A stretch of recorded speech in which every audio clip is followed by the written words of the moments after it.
ወለዛች እፎይ ማለት መገደል ነው ያለበት ማንንም እንዳፈራ ቤትም ቦታ በተገኘበት መግደል ነው እሱ ማንንም ምንም መለማ እኔ እፎይ ይባላለሁ ብገለኝ እንጂ ሌላ ምንም አታመጣም ብገለኝ እንጂ ምንም አታመጣም ስጋን የሚገድሉትን አትፍሯቸው ብሎናል ክርስቶስ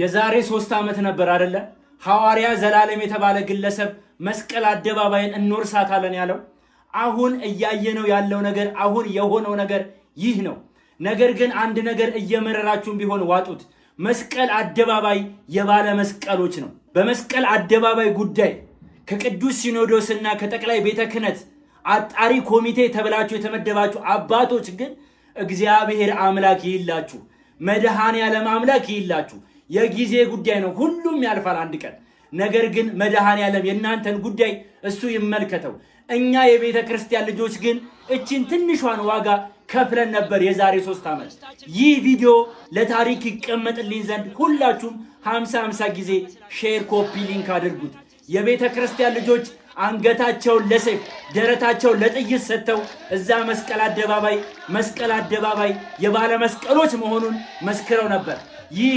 ትውስታችን ነው ይህ ትዝታችን ነው አንፍቀው አንሰርዘው አባቱን እንደ አባት መንጋውን ይጠብቁልን ርስታችንን ያስከብሩልን ድንጋይ ጨብጦ ሰው የሰው ደም አላፈሰስንም ማን ከኛ ጋር ስላለ ማን ኃይላችን ስለሆነ ማን ከኛ ጋር ስለሆነ ጀናትና አባቴ ማረተቤ አንበትስ ትኖራለ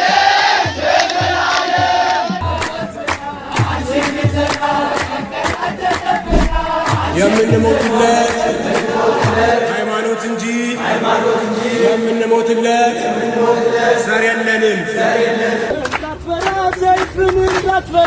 እንዳትፈራ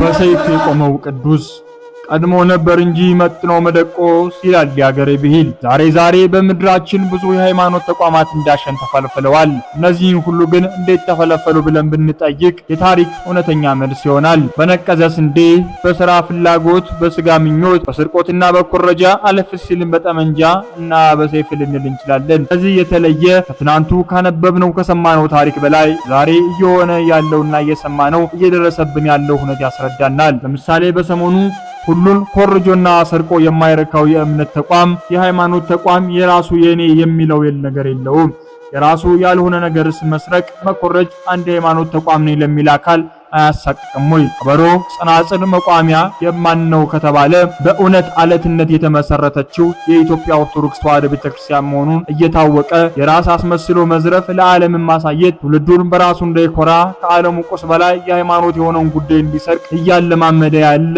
የሃይማኖት ተቋም በመሆኑ ሌባ ብለን ከመናገር የሚያግደን ነገር አይኖርም ሌባው ለቢነቱን እስካላቆመ ድረስ ተቋሙ እንዴት ቦታውን እንኳን ጊዜ ሰጠ ብሎ ቢዘርፍ እንዴት ነው የተቀደሳትን ይዘርፋል በሃይማኖት አልፍ በባህልም ነውር ነው ሁለተኛ በሰይፍ የሚጠበቀው ተቋም አንድ ሃይማኖት ተቋም እውነት እስካለው ድረስ እውነትን ይዞ በአደባባይ ይሞግታል እንጂ የኔ በሰይፍ ይጠበቃል የናንተ እንደፈለገ ይቆናጻጽላል ማለት ከመሰረቱ ሃይማኖት ሳይሆን አራጅ ነው ማለት ነው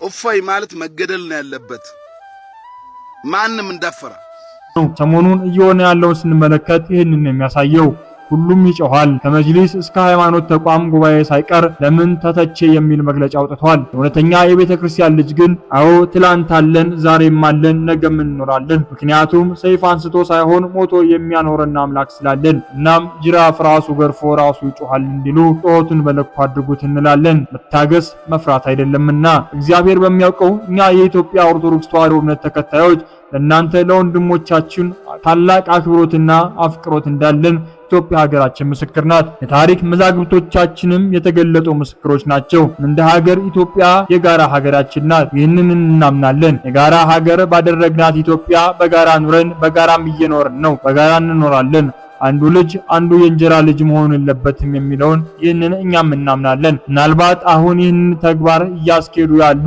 ነጋሽ ቤተ እምነቶች ያስተውሉ። ምክንያቱም ነገ ሌላ ቀን ነው። አንድ ነገር ግን እንተማመን፣ ታሪክ ነው። የኢትዮጵያ ቤተክርስቲያን በኢትዮጵያ ቤተ እምነቶች በሙሉ ኢትዮጵያን በመስራትና ሰርታ በማከፋፈል ብቸኛዋና ወደር አልባ ቤተ እምነት ናት። እንደ ታሪካችን እንቀጥል። ታናሽ ወንድም ከታላቅ ወንድሙ በላይ ገዘፍ ወፈርኩ ቢልም እንኳን ታላቅ ወንድም ግን መሆን አይችልም። ይህንን ለመሆን እንደገና መወለድን ይጠይቃል። ይህ ደግሞ መቼም ሊሆን አይችልም። ታናሹም በታናሽነቱ ጸንቶ ራሱን ያበርታ፣ ታላቁም በታላቁነቱ ጸንቶ ታላቅነቱን ያበርታ። ኦርቶዶክስ አክባሪ ናት። ኦርቶዶክስ ወዳጅም ናት። ኦርቶዶክስ ስደተኛ ተቀባይ ናት። ለዚህ ደግሞ መሐመድ ምስክር ነው። በእንግድነት እና በስደት የመጣ አካል የትኛውንም ያህል ለማዳ ቢሆን መነሻውን ግን መዘንጋት የለበትም። የኢትዮጵያ ቤተክርስቲያን በግድ አታሳምንም። በግድ የሚታመን አምላክም የላትም። በግድ የሚመለክ ጌታም ኖሯት አያውቅም። የሚገርመው መቼም አይኖራትም። ሌሎች ቤተ እምነቶች በዚህ ልክ መብዛት የቻሉት ኦርቶዶክስ ዓለምን በነጻ ፈቃድ የሚመራ ጌታ የመሰረታት ቤተ እምነት ስለሆነች ነው እንጂ ሁሉም ቤተ እምነቶች ወደ ኢትዮጵያ ሲገቡ የኢትዮጵያ ቤተክርስቲያን ቤተ መንግስቱ እመቤት ነበረች። ሁሉንም ማድረግ ትችል ነበር። የሚመለሰውን መመለስ፣ የሚከሰሰውን መክሰስ፣ የሚታነጸውን ማነጽ፣ የሚፈርሰውን ማፍረስ ትችል ነበር። ይህንን ግን አላደረገችውም።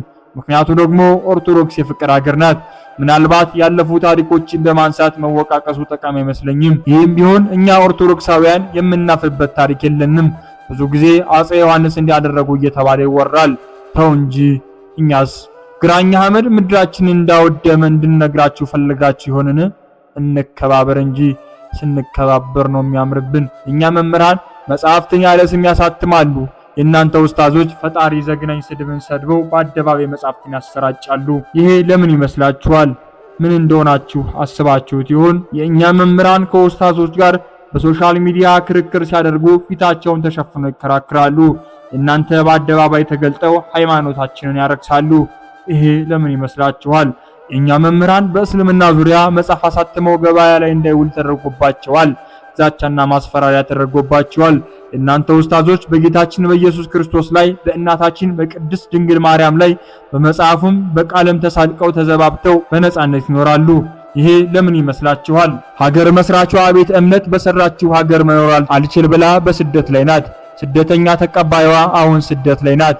በሐረር፣ በሶማሌ፣ በአፋር፣ በጅማ፣ በከሚሴ፣ በደሴ፣ በስልጤ በነጻነት የመኖር መብቶ የተገደበና የተገፈፈ ሆኗል። ሻሽ ጠምጥሞ ካባ ደርቦ በዓለ መስቀሉን በዓለ ጥምቀትን ማክበርና መውጣት መግባት ስጋት ከሆነ ሰነባብቷል። ይሄ ለምን ሆነ?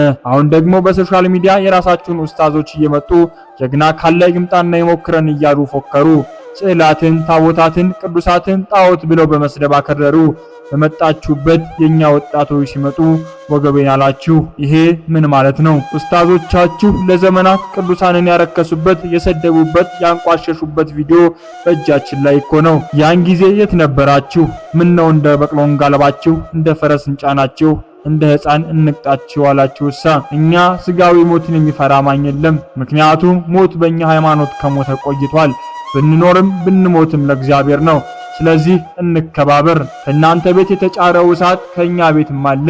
ልጆቻችሁን አሳርፉ፣ ልጆቻችንን እናሳርፍ። ከዚህ ውጪ እናንተ ዝም በሉ እኛ እንስደባችሁ ከማለት የበለጠ ጋጠ ወጥነት የለም። ጥጋባችሁን በልኩ አድርጉት። መኖር ቢያክተን መሞት አያክተንም። ምክንያቱም መሞት ለኛ መኖር ነውና። እፎይ የተባሉ ወጣትም ሆነ የትኞቹንም ወጣቶች ለማሳደድና አቁሙ። ሌላ ማት በምድሪቱ ላይ እንዳይታመጡ።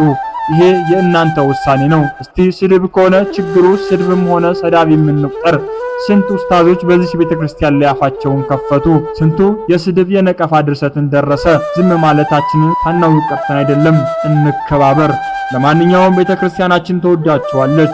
ፍቅሯን ገፍታችሁ ከመጣችሁ ግን የአጼ ካሌብ ልጅ የግርማ ስዩምና የጠጣው ደም የአጼ ቴዎድሮስና የአጼ ዮሐንስ ልጆች መሆናችንን ለመጨረሻ ጊዜ እንነግራችኋለን። በፍጥነት አስተካክሉ። ሌላ ቦታ ላይ ክብሪቱ ሳይጨር መልስ ስጡ። የሚስተካከልን አስተካክሉ። ይህ የወንድሞቻችሁ የኦርቶዶክሳውያን ድምጽ ነው። የፈስቲታ ተቆጥታ አትሁኑ። ይሁን እንጂ ይህንንም ሁሉ እያደረጋችሁ በክርስቶስ ፍቅር እንወዳችኋለን። ምክንያቱም ሃይማኖታችን ጠላታችሁን ውደዱ ይላልናልና። እናንተም መውደድ ባትችሉ እንኳን በሕጋችሁ መውደድ ባይኖርም እንኳን ለዲናችሁ ብላችሁ አታሳዱን። ነገር ግን የፈሲታ ተቆጥታ አትሁኑ። ይሄ የግፍ ግፍ ነው። በፍቅርና በእውነት እንጂ በሰይፍና በጥላቻ የሚጸና ሃይማኖት በምድር እንጂ ወደ ሰማይ አይደርስም። ስለሆነም የሚወደኝስ ቢኖር ይከተለኝ በሚለው በጌታ ቃል እንሰነባበታችሁ ወደድን። ሰላም ለሀገራችንና ለቤተ ክርስቲያናችን ይሁን። ይቆየን።